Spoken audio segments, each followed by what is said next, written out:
Episode 3721, Stop Waiting to Be Invited.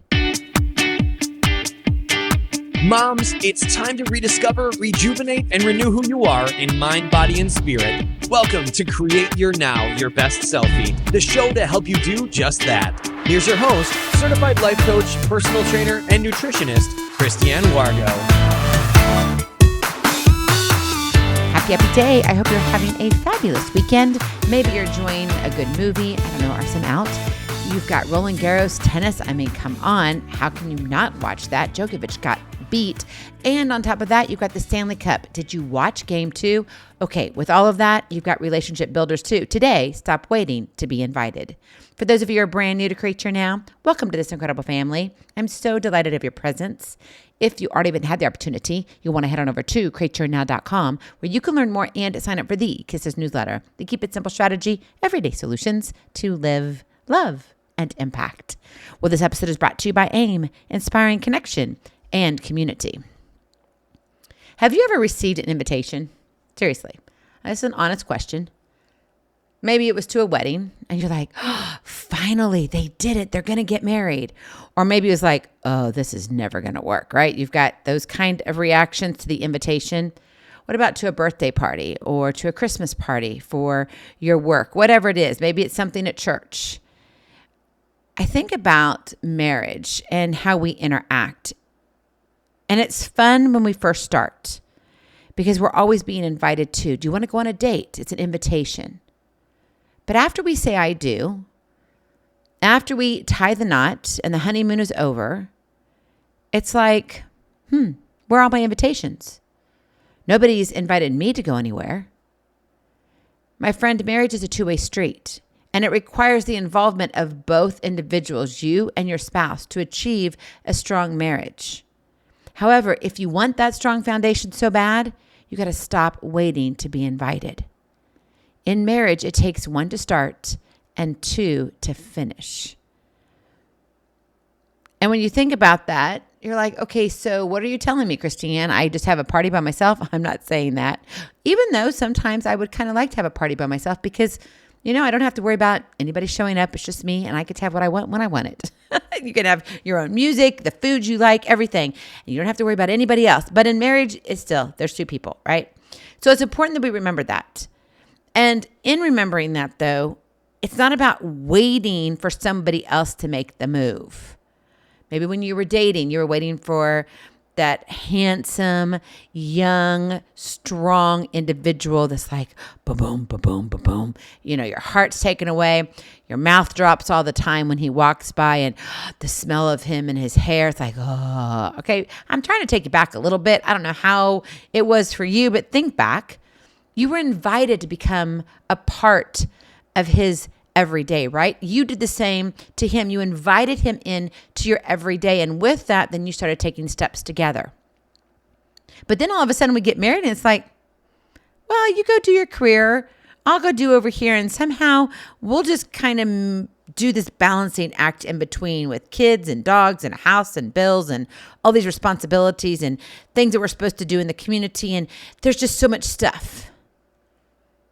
And then you think, wait, I thought it was both of us that is supposed to involve. Why do I feel like I'm carrying all the load? Why do I always have to take out the trash, always do the laundry, always taking care of the kids, always taking everybody to their activities? When are you going to do your part? Come on, be honest. We've had those thoughts. Not one person can be solely responsible for what happens in the marriage. Both partners, both of you need to be involved in order to work out what's better together. Yet, someone has to be the one to take the initiative. It's kind of like a hockey game. You can have all the hockey players on the ice from both teams with their sticks and the puck. But until one person hits the puck, the game hasn't started. My friend, your marriage doesn't live on dreams alone.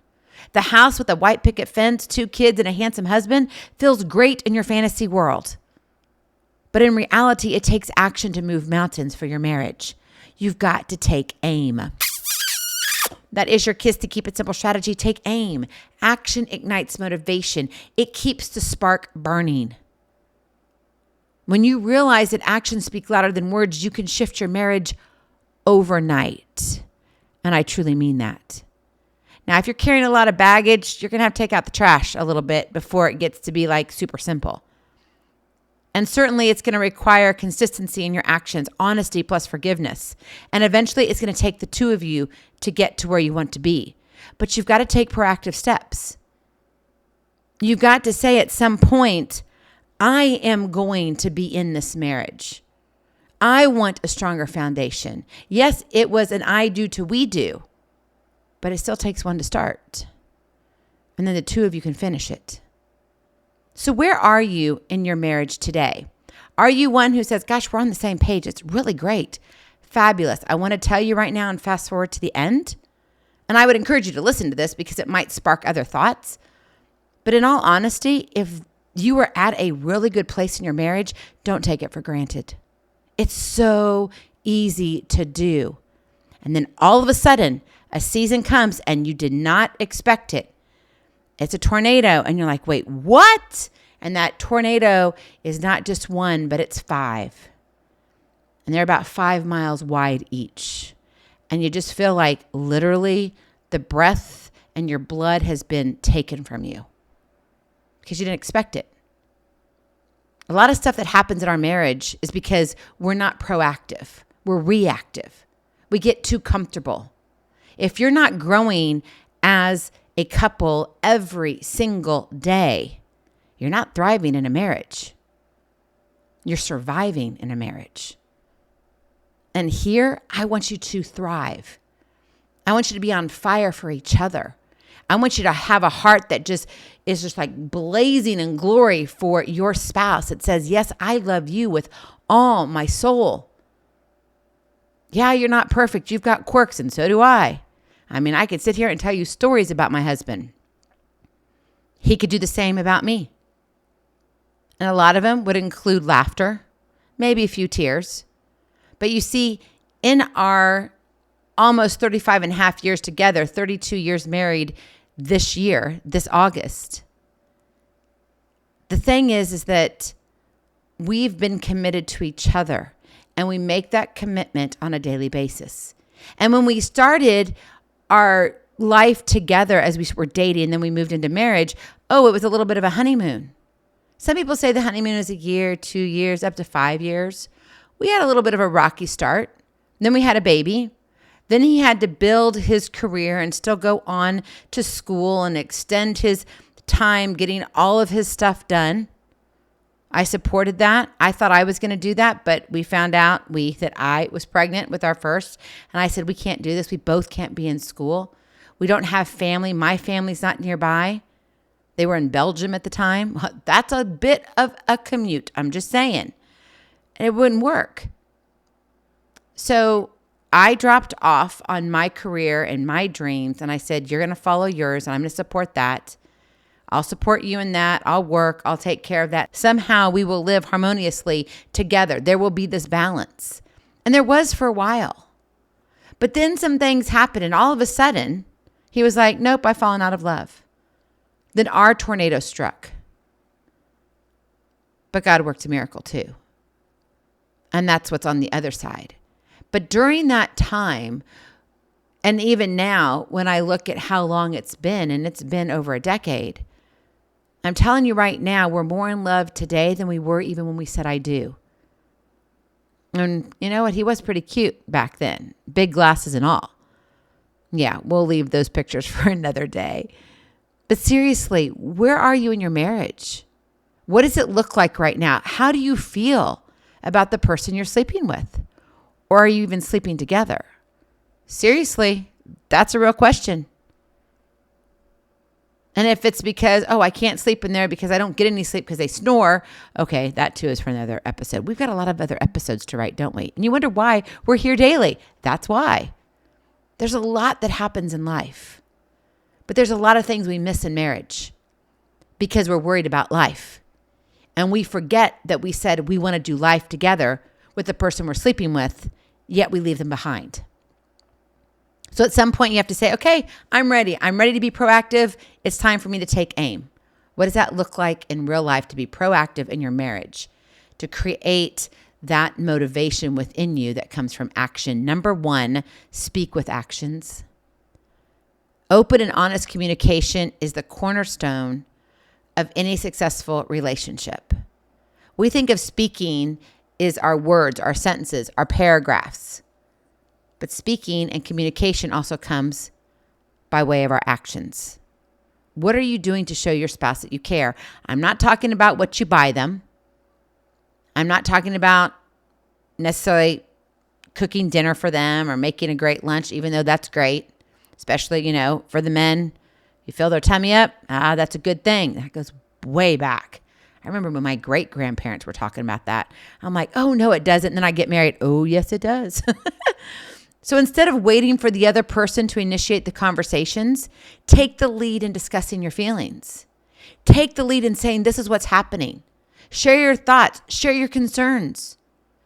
Actively listen to your partner and try to really understand their perspective by asking questions. Dig a little deeper. What jewels can you find because you asked another question? And by fostering a culture of open communication, speaking with actions, you can strengthen your bond and resolve conflicts more effectively. It's not about, oh, I'm right. It's not about the ego. It's, oh, wait, we're doing this together. And I'm in it to win it with you, not against you. It's a big difference. If you're always worried about keeping score, yeah, it's great for the Stanley Cup. That's fabulous. It takes a lot. The Oilers and the Panthers, who do you want to win? Maybe you have no idea who's even playing. That's all right. They're coming back to Florida. The Panthers won the second game in double overtime. The Oilers from Canada, they won the first game. So they're tied 1-1 right now. But you think about what they're doing to win the Stanley Cup. Having a successful and thriving marriage is like winning the Stanley Cup. But you got to show up. You've got to be willing to hit the puck. You've got to be willing to play the game, but not keep score. Because it's not about who wins. It's about doing life together. Because when you do it together, you're better together. Speak with actions. Number 2, show appreciation. Expressing gratitude. I know I've said this, thousands and thousands of times.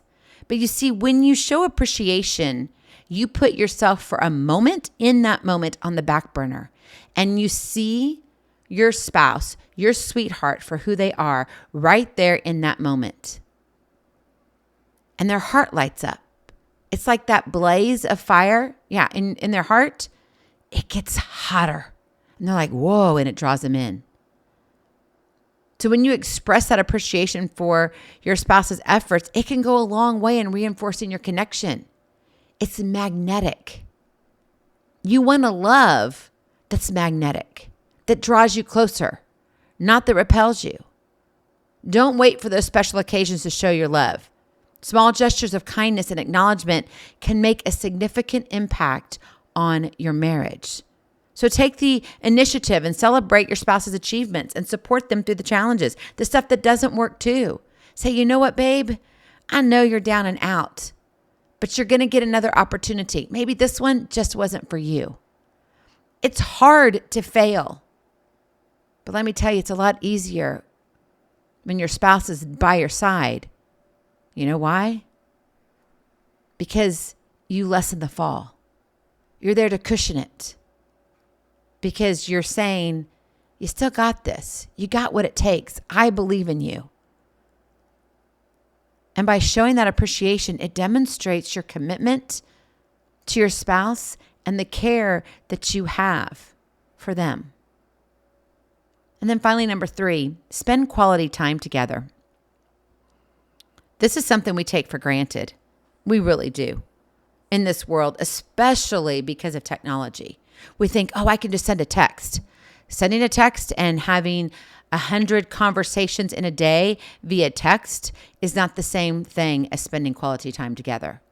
You need to physically be in each other's presence. And that's hard. And I know there are some seasons it just doesn't work that way. Great. Think of it as a season.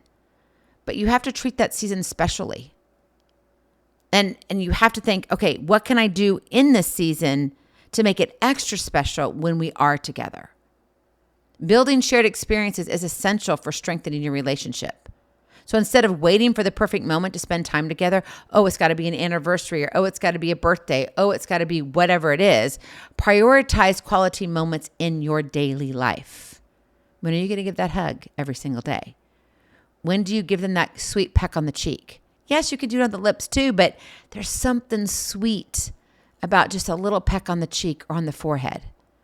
Whether it's a simple dinner date, a weekend getaway, maybe it's just to go on a walk at the local park. Carve out time to connect and enjoy each other's company. Because when you do that, you're not taking each other for granted. And now you want to spend more time together. You see, when you make time, then the time multiplies. It's when you don't make time that you're like, gosh, we just never have time together. You can't multiply something that's not there. Investing in your relationship through shared activities and bonding experiences, doing life together, it deepens your emotional intimacy and it builds a lasting connection that is almost impossible to break. And I say almost impossible because there's always an exception to the rule. So I'm not going to say I'm going to promise you perfection if I can't give it to you, because I can't. But let me tell you, it does create this connection that is unreal. And when you have it and you know it, you don't ever want to lose it. By taking action and proactively nurturing your marriage, actually fueling your heart to want more love, just to crave it from your spouse, that's a beautiful thing.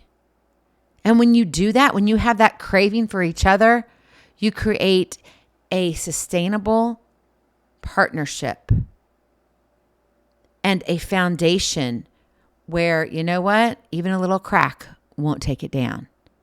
You'll get through that tornado of life. You'll get to the other side of a tough season. Because remember, in marriage, it takes one to start and two to finish. So stop waiting to be invited. You've already received the invitation. Now go impact your marriage in the most positive way that only you can. Go in peace. Be present. Be incredible. Be you. I love you so very much. I cannot wait to see you on the other side. Blessings, hugs, and lots of love. We'll talk to you real soon. Have a glorious, blessed weekend. Bye-bye. Feeling inspired, ready to train for life and love your journey? Visit createyournow.com for more incredible resources to help you along the way. We'll see you next time on Create Your Now, Your Best Selfie. And remember, always be sure you consult your physician before beginning any health and fitness plan.